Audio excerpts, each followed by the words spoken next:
Haggard viveu no sul da África e escreveu os seus romances foi marcado por uma série de episódios de resistências africanas diante do colonialismo, sendo que a mais importante aqui para o caso específico do Haggard eram as resistências das populações zulus diante do colonialismo. O Reino Zulu era um dos principais centros de poder no sul da África desde o começo do século XIX. É um reino que começa a ganhar forma entre as décadas de 1800 e 1810.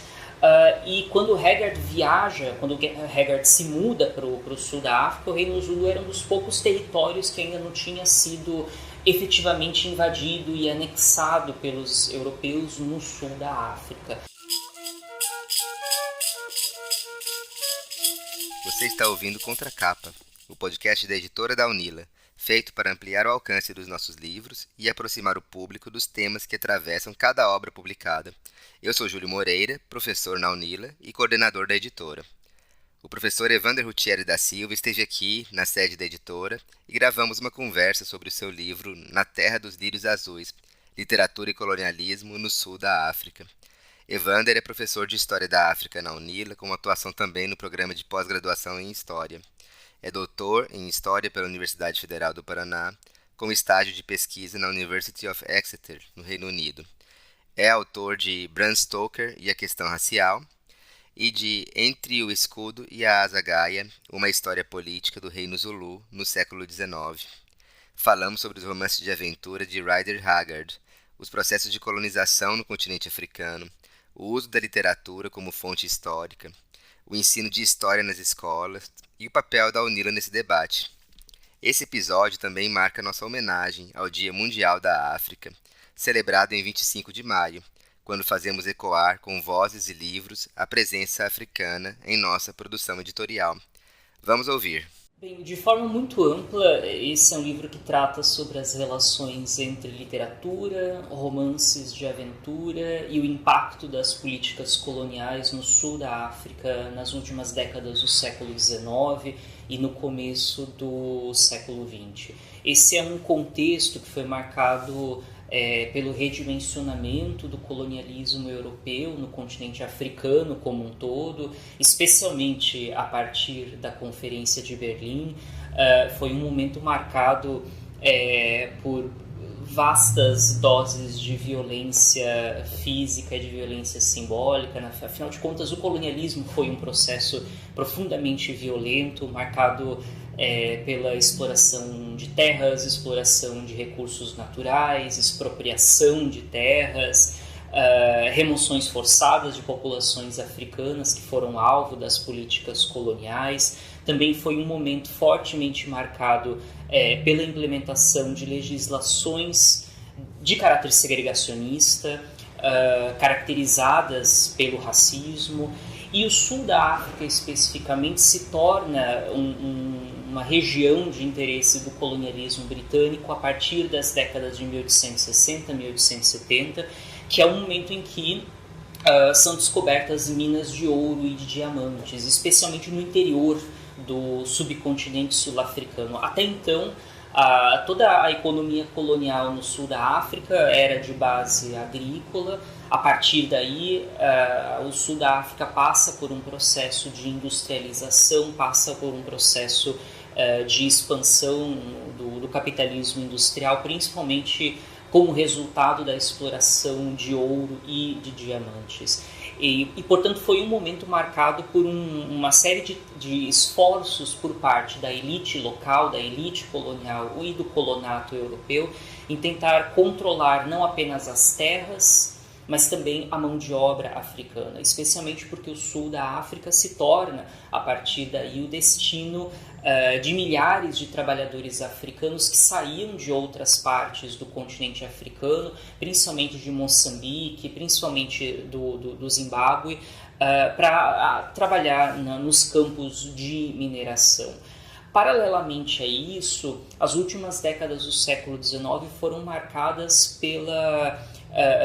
pelo florescimento de um novo gênero literário que era o romance de aventura. O romance de aventura não era necessariamente um gênero novo naquele período, porque já haviam antecedentes desde o século XVIII. Robinson Crusoe, do Daniel Defoe, que é um romance bastante conhecido, pode ser quase visto como uma espécie de antecessor desse gênero literário.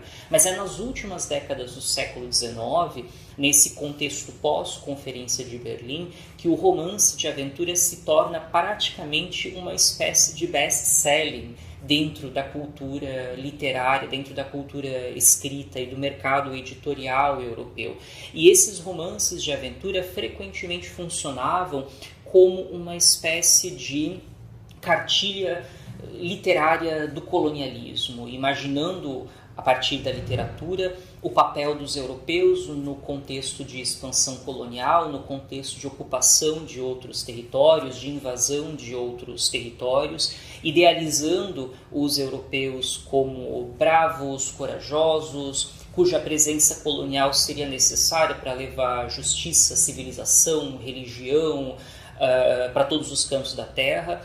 Esses romances de aventura frequentemente idealizavam os territórios coloniais, especialmente a África e a Ásia, como territórios exóticos, bárbaros e perigosos, habitados por populações incompreensíveis, mas simultaneamente repletos de oportunidades econômicas para os europeus que fossem corajosos o suficiente para migrar e se aventurar nas colônias. Então esses romances de aventura do final do século XIX desenvolviam um discurso político voltado para a legitimação pública do colonialismo, voltado para a construção de uma espécie de imaginário do colonialismo e, evidentemente, da forma como que os europeus se autorrepresentavam dentro desse contexto colonial. Então, de forma ampla, de forma mais geral, esse é um livro que trata sobre essas relações entre romances de aventura, literatura aventuresca e colonialismo no final do século XIX.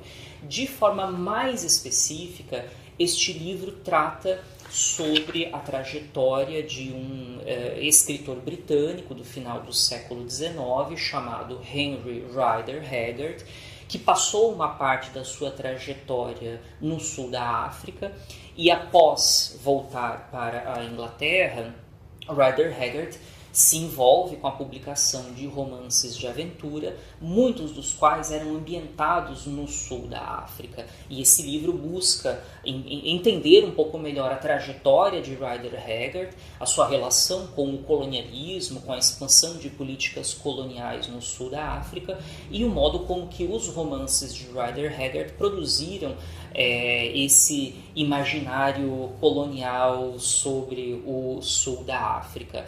Haggard nasceu no interior rural da Inglaterra, na metade do século XIX. Ele vinha de uma família com uma certa elite rural, com uma autoridade muito importante na região, no condado da onde ele nasceu, que é o condado de Norfolk.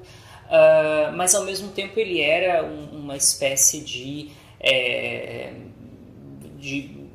um dos filhos mais novos da família, portanto ele não ia herdar nenhum título de nobreza, não ia herdar as propriedades do pai dele, e justamente por isso e outros motivos relacionados à própria crise dessa elite rural, ele foi enviado pelo pai dele para atuar na África do Sul, para atuar no sul da África junto da administração colonial. Então, quando ele tinha 19 anos, ele deixa a Inglaterra, vai para a colônia de Natal, no sul da África, onde ele se insere dentro da administração colonial. E poucos meses depois ele atuou junto de uma comissão que foi responsável pela anexação de um outro território colonial também no sul da África, que era a colônia do Transvaal. Então, do dia para a noite, o Rider Haggard passou do filho imprestável da família para ocupar um lugar dentro da elite colonial. Nesse período que ele passa no sul da África, ele testemunha, direta ou indiretamente, a Guerra Anglo-Zulu de 1879, que foi um conflito decorrente do processo de expansão colonial britânica rumo aos territórios Zulus. E o Haggard também testemunhou a Guerra Sul-Africana, ou também conhecida como Guerra Anglo-Boer de 1880, que foi um conflito que envolveu duas forças colonizadoras no sul da África, os britânicos e os boeres, ou seja, os descendentes de holandeses, franceses e alemães que migraram para o sul da África desde o século XVII, desde o século XVIII. Então, quando o Haggard volta para a Inglaterra no início da década de 1880, ele passou algo em torno de 5, 6 anos no sul da África. Quando ele volta para a Inglaterra, ele começa a produzir literatura. E boa parte dos romances do Haggard eram ambientados na África, e o livro, esse livro, o Na Terra dos Lírios Azuis, discute 4 romances escritos pelo Haggard, publicados entre as décadas de 1880 e o começo da década de 1910, e que são ambientados no sul da África e principalmente ambientados em momentos históricos que o Haggard considerava como fundacionais desse projeto colonial britânico. Então, alguns desses romances são romances históricos, no sentido de que eles são ambientados no passado, ainda que um passado recente, enquanto que outros romances são ambientados em episódios do tempo presente, episódios que o Haggard vivenciou enquanto ele trabalhou e viveu no sul da África. Então são romances onde a gente pode observar a força desse discurso colonial, mas ao mesmo tempo as ambiguidades e as contradições do discurso colonial. E é um pouco sobre isso que esse livro, Na Terra dos Lírios Azuis, trata. Essas relações entre literatura e colonialismo no sul da África, de um modo geral, e de modo mais específico a trajetória do Rider Haggard, a produção literária do Rider Haggard e a relação dele com o projeto colonial, com a expansão colonial no sul da África. Agora uma pergunta muito importante, né? Por que esse título, Na Terra dos Lírios Azuis? Bem, o título Na Terra dos Lírios Azuis é uma referência indireta a um dos romances analisados ao longo da pesquisa. Trata-se do romance Jazz, que foi publicado em 1886, e é um romance ambientado no contexto de conflitos entre os britânicos e os boeres no sul da África. E um dos recursos que o Haggard utiliza nesse romance é estabelecer uma inter-relação entre a descrição da natureza no sul da África, principalmente das plantas, com os sentimentos dos seus personagens, e principalmente das personagens sul-africanas. E uma das primeiras frases do romance é um momento em que ele descreve as flores, as plantas que crescem no sul da África, destacando os lírios azuis.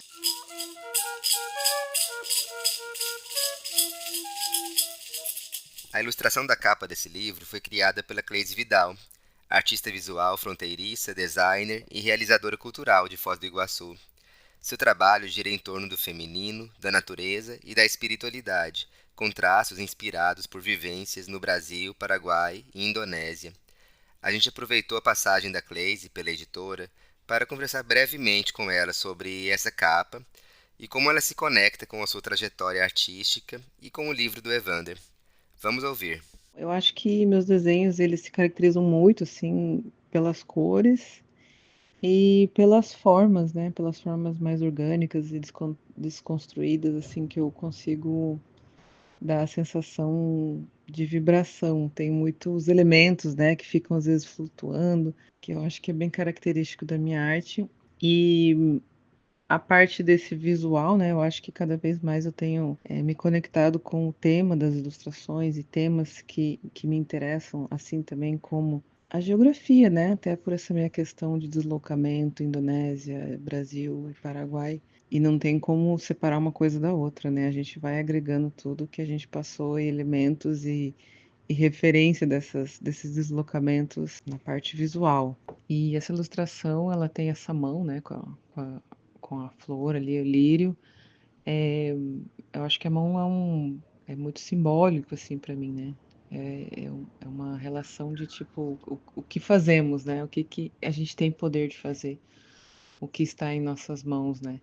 E ali ela representa como terra mesmo, né? Ela tá um solo fértil e aí o que a gente faz com isso, assim.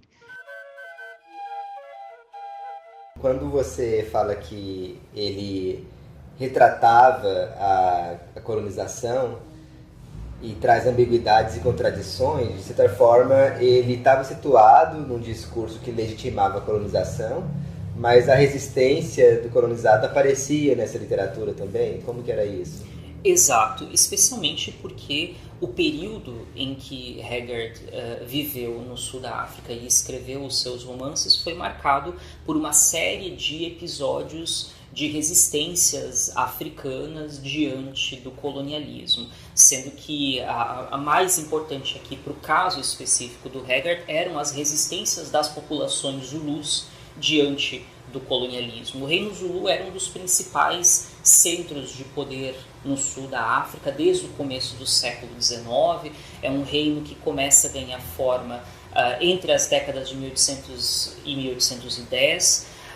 E quando Haggard viaja, quando Haggard se muda para o sul da África, o Reino Zulu era um dos poucos territórios que ainda não tinha sido efetivamente invadido e anexado pelos europeus no sul da África. E entre o final de 1868 e 1869, os colonizadores, os administradores coloniais britânicos lançam uma espécie de ultimato para os Zulus, que vai levar, enfim, à Guerra Anglo-Zulu, que é um dos principais episódios de resistências africanas naquele contexto vivenciado e testemunhado pelo Haggard. Claro que o Haggard, enquanto um homem britânico, vai apresentar uma visão europeia, uma visão britânica sobre essas formas de resistência. Então, para o Haggard, as resistências eram obstáculos ao projeto colonial. Mas acho que é preciso sempre ler esses romances nas entrelinhas, ler essas fontes coloniais nas entrelinhas, lê-las, interpretar essas fontes a contrapelo, justamente para compreender que esse contexto colonial era um contexto bastante complexo, marcado por resistências, marcado por iniciativas africanas, marcado por esses contextos de negociação, de resistência, de conflito. E boa parte dos personagens africanos representados pelo Haggard se enquadram ou nessa imagem do bom selvagem, que vem desde o século XVIII, ou seja, né, aquele africano que aceita passivamente a presença colonial europeia, ou a imagem do mal selvagem, que é aquele que resiste à presença europeia. Claro que para o Haggard isso era um sinal do primitivismo, da barbárie, mas é preciso problematizar esse discurso colonial para entender que não se trata de primitivismo, não se trata de barbarismo, mas sim a força das resistências africanas diante da presença colonial, e principalmente uma presença colonial que passa a ser vista como ilegítima por muitas populações no sul da África que efetivamente resistiram ao poder colonial nessas últimas décadas do século XIX e no começo do século XX. Porque, afinal de contas, esse é um momento marcado não apenas pela expansão das políticas coloniais no sul da África, mas também é um momento caracterizado pela implementação de uma série de leis segregacionistas e que mais tarde vão dar origem ao apartheid. Embora o apartheid seja um fenômeno que quase sempre é associado à segunda metade do século XX, as raízes da segregação estão aqui no século XIX, estão aqui nas primeiras leis que estão sendo implementadas nesse contexto colonial do século XIX. E essas legislações segregacionistas foram amplamente combatidas e questionadas por aqueles que eram mais diretamente impactados por essa legislação, né? Ou seja, as populações africanas, as populações categorizadas como nativos dentro dessa sociedade colonial em formação. Então, os romances do Haggard frequentemente fazem referência a isso que ele certamente considerava como exemplos de maus selvagens. Mas, como mencionei antes, é preciso problematizar esse estereótipo do mal selvagem para compreender o papel das resistências africanas diante do colonialismo. Isso se dá com relação à América também. Esse olhar do colonizador sobre o nativo de forma idealizada, mas que sempre se enquadra na sua própria perspectiva, que está relacionada com o seu interesse Sim. de exploração. Sim. Então, quando ele só deixa esses dois caminhos, que é o bom selvagem, que aceita a colonização, e o mal selvagem, entre aspas, que resiste e que rejeita, isso lembra muito as ordenações da Igreja Católica no contexto da colonização da América, com Colombo ou com Cortés mais para frente, em que era naturalizada a ideia de civilização, né, de que o cristianismo era o padrão, e quem não se convertesse seria considerado um rebelde, mas não no sentido positivo, né? E até hoje isso é muito tratado, né? Você chegou nesse processo da pesquisa, a trabalhar, por exemplo, com o Aimé Césaire, com o discurso do colonialismo, essa coisa, porque tanto Césaire como o Frantz Fanon, eles me parece que vão muito bem em algo que você trabalha, que é a relação entre história e cultura.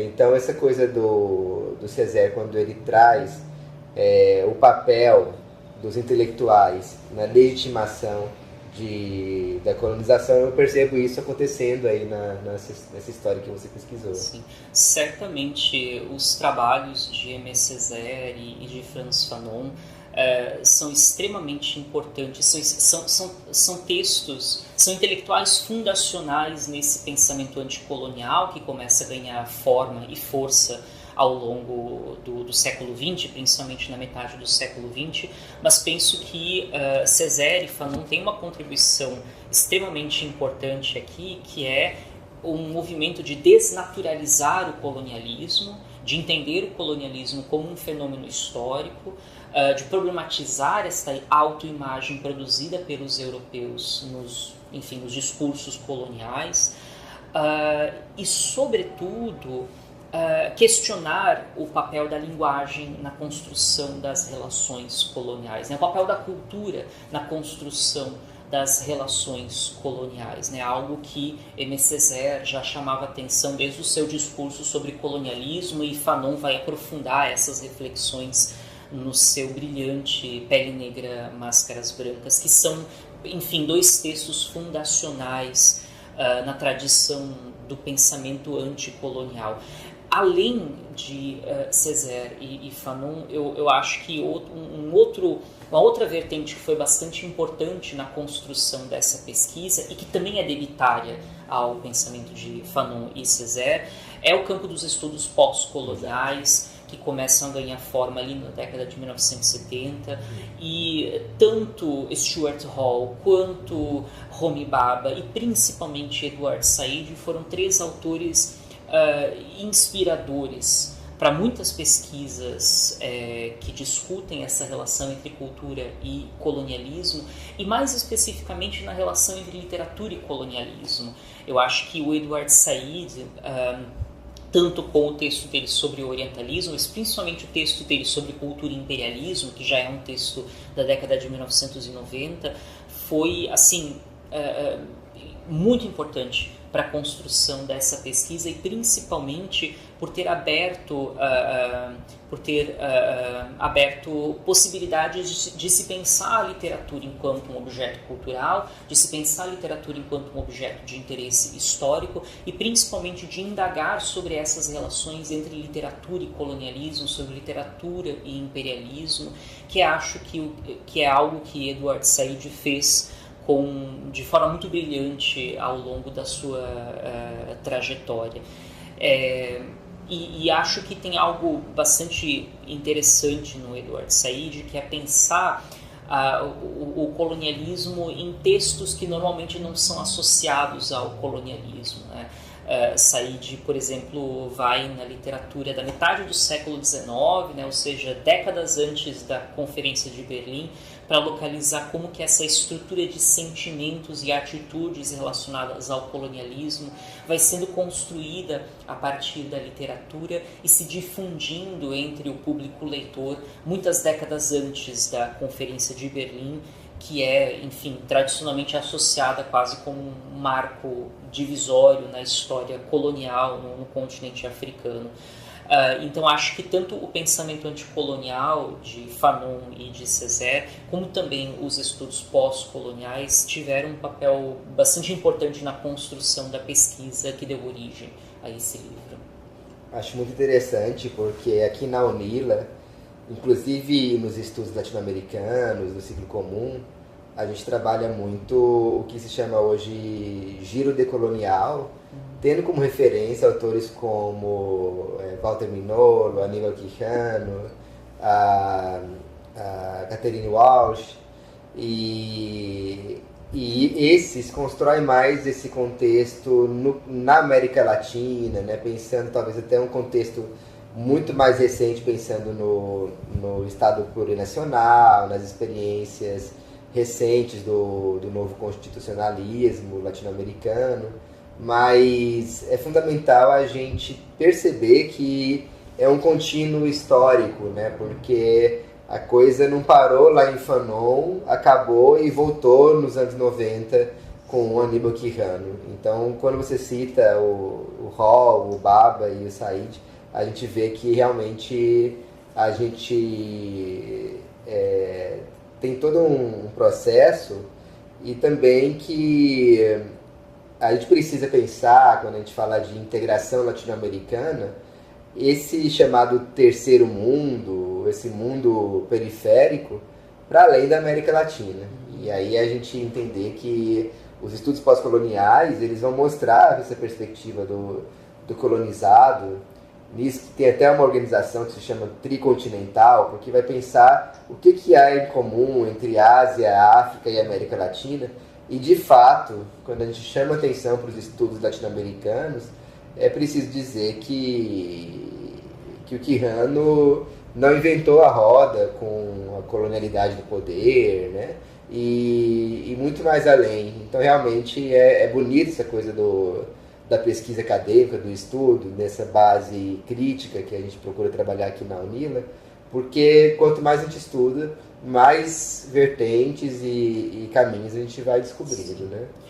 Afinal de contas, quando a gente fala do colonialismo, a gente está falando de uma história global do colonialismo, né? Ou seja, um processo político, econômico, cultural que impactou diretamente o sul global, né? Então, pensar o colonialismo no sul da África também remete a pensar no passado colonial que caracterizou a experiência latino-americana e caribenha, mas principalmente pensar as cicatrizes deixadas pelo passado colonial, né?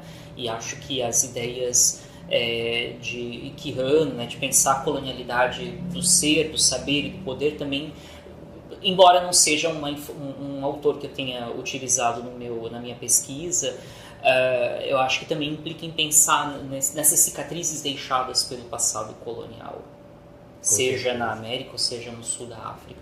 Com certeza. Deixa eu te perguntar uma coisa, a gente combinou aqui falar um pouco sobre a sua trajetória. E aproveitando, né, como eu te apresentei no início, que você é historiador, e você falou em algum momento sobre as fontes. E aí eu queria entender se você considera a literatura, os romances de aventura, como fonte para o historiador. Certamente, a literatura ela tem sido muito mobilizada pelos historiadores, pelas historiadoras, não apenas como um objeto de interesse, mas como uma fonte de investigação para o passado. Durante muito tempo, os historiadores tiveram uma certa desconfiança com relação aos textos literários, especialmente porque havia, enfim, uma preferência por documentos de caráter político que supostamente trariam uma objetividade maior no processo de construção do conhecimento sobre a experiência humana ao longo do tempo. No entanto, o campo da história passa por vários processos de renovação e ampliação nos seus métodos, nos seus problemas de pesquisa, nos seus objetos de estudo, nos seus aportes documentais. E desde a década de 1980, mas principalmente a partir da década de 1990, nós observamos um movimento crescente de historiadores e historiadoras trabalhando com a literatura, trabalhando com trajetórias de escritores, de intelectuais, de romancistas. Para mim, na minha trajetória especificamente, uma das influências mais importantes na minha formação foi o trabalho do Sidney Chalhoub, que é um historiador brasileiro que estudou a trajetória do Machado de Assis e olhando para a literatura de Machado de Assis para tentar entender o que ele tinha a dizer sobre a sociedade brasileira do final do século XIX. Mas eu acho também importante ressaltar que a pesquisa que deu origem a este livro, sim, privilegia a literatura enquanto fonte, e esse livro dedica pelo menos 2 capítulos para analisar os romances do Rider Haggard, mas eu trabalhei com um conjunto muito maior e muito mais diversificado de documentos ao longo dessa pesquisa. Documentos que incluem, por exemplo, os relatos de viajantes que passaram pelo sul da África, os escritos dos primeiros historiadores coloniais lá do século XIX, que também produziram um certo discurso eurocêntrico e colonialista sobre o sul da África, até para entender melhor essas conexões entre história e literatura naquele momento, né? Para entender o que os escritores estavam falando e o que os historiadores do final do século XIX estavam falando. E principalmente eu trabalhei com os arquivos, com os acervos do Rider Haggard, que incluíam cartas, que incluíam a autobiografia, os diários do Haggard, que incluíam os escritos ensaísticos e jornalísticos de Rider Haggard, que além de produzir literatura, o Haggard também teve uma inserção bastante expressiva na imprensa britânica do final do século XIX, escrevendo ensaios sobre política colonial, escrevendo ensaios sobre política local, até porque o Haggard tentou se candidatar ao parlamento em um determinado momento da vida dele, perdeu de feio e foi uma campanha política bastante conturbada. Então, apesar de priorizar a literatura, de priorizar os romances do Haggard, a minha pesquisa também trabalhou com um conjunto bastante diversificado de fontes associadas tanto ao contexto colonial do sul da África quanto à própria trajetória do Rider Haggard. Que interessante. E então, aproveitando esse assunto, vamos falar sobre o livro Entre o Escudo e a Azagaia, porque eu vi que é um livro também, inclusive, que foi finalista no Prêmio Jabuti Acadêmico e que dialoga muito com o livro Na Terra dos Lírios Azuis. Então, vamos ampliar aqui o nosso olhar sobre os livros, né, e trazer um pouco dessa história desse outro livro. Conta pra gente como que foi criado esse livro e qual que foi a trajetória dele em relação ao Prêmio Jabuti Acadêmico. Bem, este outro livro, que se intitula Entre o Escudo e a Azagaia, uma história política do Reino Zulu no século XIX, ele deriva das minhas pesquisas mais recentes, que começaram depois de terminar o livro sobre o Haggard e o colonialismo no sul da África. O Haggard era fascinado pelo Reino Zulu, escreveu romances ambientados no contexto de formação do Reino Zulu, viajou também pelos territórios zulus, e a partir disso eu comecei a pesquisar a história do Reino Zulu mais diretamente, né? Entendendo o Reino Zulu como parte de um contexto maior de formação de centros de poder no sul da África, ou, trocando por miúdos, de formação de reinos africanos, especialmente porque o Reino Zulu se forma mais ou menos no mesmo período que o Reino Swazi, que o Reino Ndembele, que o Reino de Gaza, todos localizados numa mesma região, que é uma região hoje de fronteiras entre a África do Sul, Moçambique, Zimbábue, Eswatini. Então esse livro ele surge dessas minhas pesquisas mais recentes, já mais fortemente inseridas no campo da história da África e com uma atenção mais especial pelo sul da África e por esses processos históricos de formação de centros de poder, de formação de reinos africanos no final do século XVIII e no começo do século XIX. Este livro, que foi publicado pela editora da Universidade do Estado do Rio de Janeiro, ele é dividido em duas partes principais. Na primeira parte, eu discuto o processo de formação do Reino Zulu, associando a formação do Reino Zulu a uma série de transformações econômicas e políticas que começaram lá na metade do século XVIII. E na segunda parte do livro eu discuto o impacto do colonialismo e as resistências zulus diante do colonialismo, enfatizando principalmente a guerra anglo-zulu, como eu tinha mencionado anteriormente, mas também a rebelião de Bambata, que foi uma rebelião que aconteceu no começo do século XX, promovida por uma série de chefes zulus que já tinham perdido a sua autonomia política, já tinham sido anexados pela administração colonial britânica e que se revoltaram contra a imposição de um imposto colonial, de uma taxa colonial, que também é uma característica, enfim, do colonialismo do final do XIX, do começo do século XX. E este é um livro que tem um caráter introdutório, né? Ele é um livro que busca ser breve e apresentar, introduzir o tema da história do Reino Zulu para a historiografia brasileira. Porque existe um movimento crescente de pesquisas sobre a história da África feitas por pesquisadores e pesquisadoras brasileiras.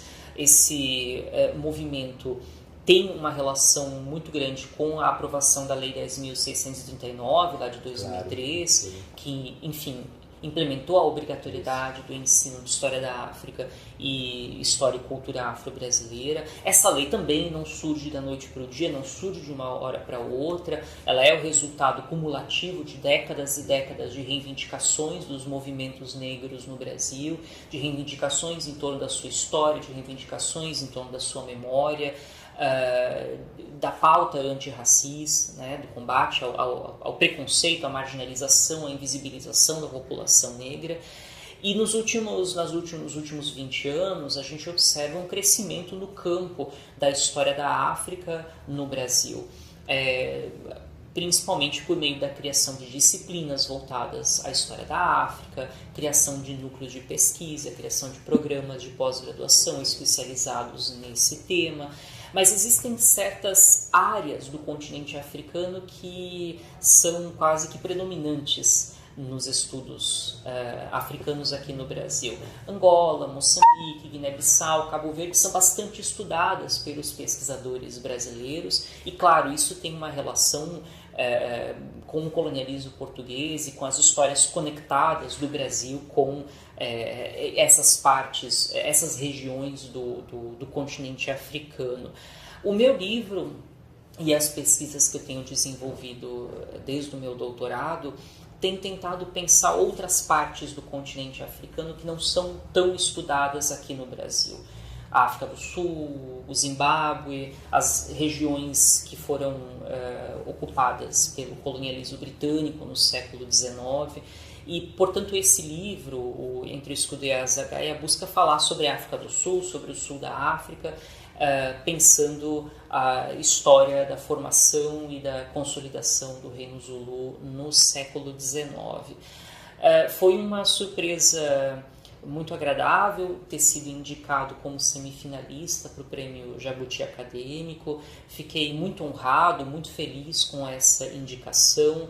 Foi um ano em que houveram outros livros de história afro-brasileira que também foram indicados para este prêmio, para essa premiação, o que eu acho que é muito importante e marca um reconhecimento da importância da história da África e da história afro-brasileira no campo acadêmico aqui no Brasil. Muito interessante, eu fico bem curioso porque a gente ouve falar muito pouco desses reinos, o reino Zulu, você falou de outros 3 reinos. O reino Ndebele, o reino Swazi, o reino de Gaza. É incrível, né? Até recentemente, com aquele filme A Mulher Rei, a gente começa a ter uma noção, né? Mas a nossa visão ela é tão colonizada que a gente desconsidera, né? A gente foi levado por aquela ideia realmente de que os povos africanos não governam a si próprios. Então, pensar em quais são, assim como é na América, os povos nativos tiveram os seus, entre aspas, governos, mesmo ancestrais, mesmo muito antes da colonização, o continente africano da mesma forma, não só antes da colonização, mas durante, né, e posterior à colonização. Então, filmes como o Wakanda, Pantera Negra, apesar de ser uma grande montagem de ficção, mas que dialoga com os elementos históricos, né, e depois Mulher Rei, são filmes que trazem essas ideias pra gente, né? Muito interessante. E acho que isso só reforça a importância de termos mais contato com a própria historiografia africana, de termos mais contato com os historiadores africanos que estão estudando esses temas há muito mais tempo, né? A historiografia africana ela vai passar por um processo de renovação a partir dos anos de 1960, 1970, que é o período das independências, que é o período das descolonizações, e que é um momento em que muitas pesquisas inovadoras sobre o poder na África, sobre as experiências políticas na África, começam a ganhar forma. Então é importante a gente ter um contato cada vez maior com essa historiografia africana, para conhecermos um pouco mais sobre essas outras histórias da África, sobre essas outras histórias de poder, de política no continente africano. E o que você diria para um jovem estudante como eu, há alguns anos atrás, né, quando eu perguntei, conversando com um advogado, se não me engano ele era congolês, eu estava conhecendo um grupo de advogados internacionais, e eu perguntei para ele como é ser advogado na África, e ele me retornou a perguntando de qual lugar você está falando, de qual país você está falando, sobre essa nossa tendência de pensar a África de maneira homogênea, o africano de maneira homogênea, o africano como sendo sempre uma pessoa da pele negra, e desconsiderar toda a origem, a diversidade realmente do sul até o norte, né? De tantos contextos próprios, né? Não seria melhor, assim como a gente fala, em vez de povos indígenas, nos referir a cada povo especificamente, o povo Guarani, o povo Caingangue, os povos Pataxós? Não seria importante a gente conhecer essa geografia para a gente nos referir mais especificamente a cada local e cada povo desse enorme continente? Sim, eu acho que a primeira sugestão, a primeira recomendação que eu faria é ir para a literatura. Os últimos 15 anos foram marcados por um processo de expansão no mercado editorial brasileiro e na sua relação com as literaturas africanas. É um momento em que muitos autores, e principalmente autoras africanas, têm sido traduzidas e disponibilizados para os públicos leitores na América Latina, mas principalmente no Brasil. E essa literatura africana contemporânea tem abordado uma infinidade de questões, mas tem abordado principalmente essa diversidade de histórias, essa diversidade, essa pluralidade étnico-cultural, étnico-linguística que marca as experiências históricas das sociedades africanas. Autoras como a moçambicana Paulina Chiziane, como a nigeriana Bushi Mecheta, como a zimbabuana Tsitsi Dangarimba, que são autoras que têm sido generosamente traduzidas e editadas aqui no Brasil e que acho que fornecem uma perspectiva muito crítica e simultaneamente complexa dessa diversidade cultural que marca as experiências africanas no presente, mas também no passado. E claro, esse movimento de expansão do mercado editorial, novamente, está relacionado com a Lei 10.639, está relacionado com a expansão do campo da história da África no Brasil, está relacionado também, enfim, com as relações geopolíticas sul-sul, com as relações diplomáticas do Brasil com os governos africanos, especialmente nos últimos 20, 25 anos. Então, a minha indicação, inclusive para os meus estudantes, é ir primeiro para a literatura, para conhecer um pouco mais sobre essas experiências culturais que marcam e essa diversidade cultural que marca o continente africano.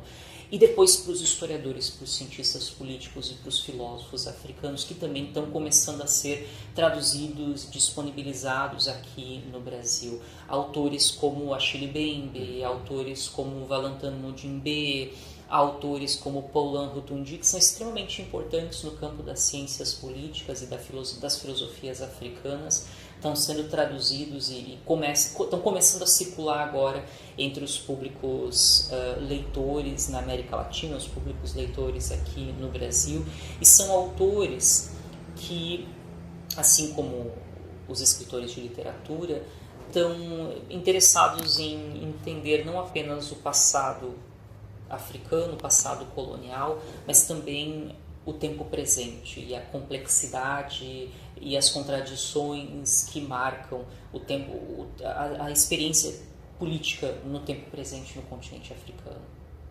Maravilha, muito bom saber essa dimensão que a literatura tem no ensino, no conhecimento da história. E aproveitando que você falou dos seus estudantes, vamos falar sobre a UNILA, sobre essa experiência de ensinar história e história da África aqui na UNILA. Vamos situar quem está ouvindo sobre aqui, onde que você trabalha, qual o curso, o instituto, como é que se organiza e as matérias que você está ali trabalhando aqui na UNILA. Bem, eu sou professor de História da África nos cursos de História. Nós temos 2 cursos de História, História de Licenciatura e História América Latina, que é o curso de bacharelado, que são 2 cursos que fazem parte do ILAACH, né, do Instituto Latino-Americano de Arte, Cultura e História. E ambos os cursos possuem uma disciplina obrigatória que se chama África Contemporânea.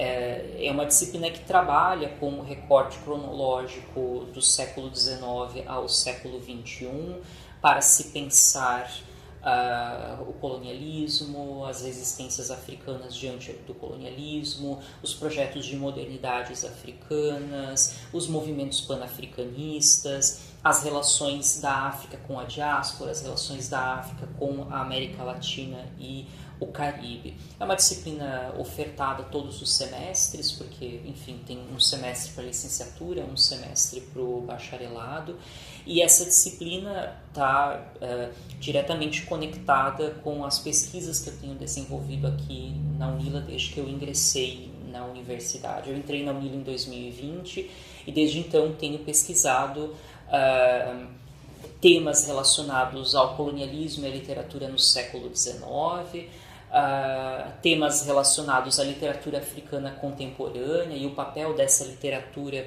na construção de uma certa memória sobre o colonialismo e também uma memória sobre o pós-colônia, né, ou seja, sobre esse contexto pós-independências.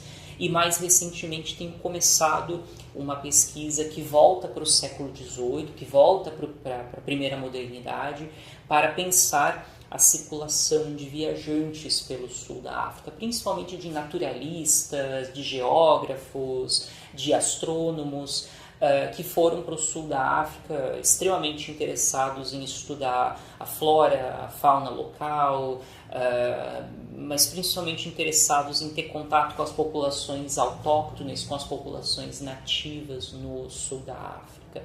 E acho que é extremamente importante a gente discutir África e diásporas aqui na UNILA, principalmente para conhecermos um pouco mais sobre o papel das populações africanas e afrodescendentes na construção das sociedades latino-americanas. Afinal de contas, nós estamos falando de um continente, né, a América, que durante muito tempo invisibilizou, silenciou, marginalizou as suas histórias africanas e afrodescendentes. Né? É um movimento muito mais recente quer dizer, é um movimento antigo, porque os movimentos negros, desde o final do século XIX, desde o começo do século XX, já têm reivindicado a valorização dos passados e dos presentes africanos e afrodiaspóricos, mas ao mesmo tempo é um movimento muito mais recente de um reconhecimento, inclusive de um ponto de vista legal, de um ponto de vista jurídico, da presença africana e afrodescendente no Brasil e na América Latina.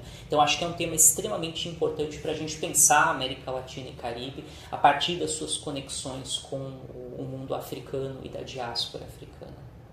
Com certeza. É muito bom poder compartilhar e aprender essas ideias com você. A gente perceber de que maneira vocês, né, como historiadores, como manejam esses conceitos das diásporas e do passado e do presente de uma maneira muito importante. Fica aí uma grande curiosidade para assistir às suas aulas, para ler mais os seus livros, os seus textos, né?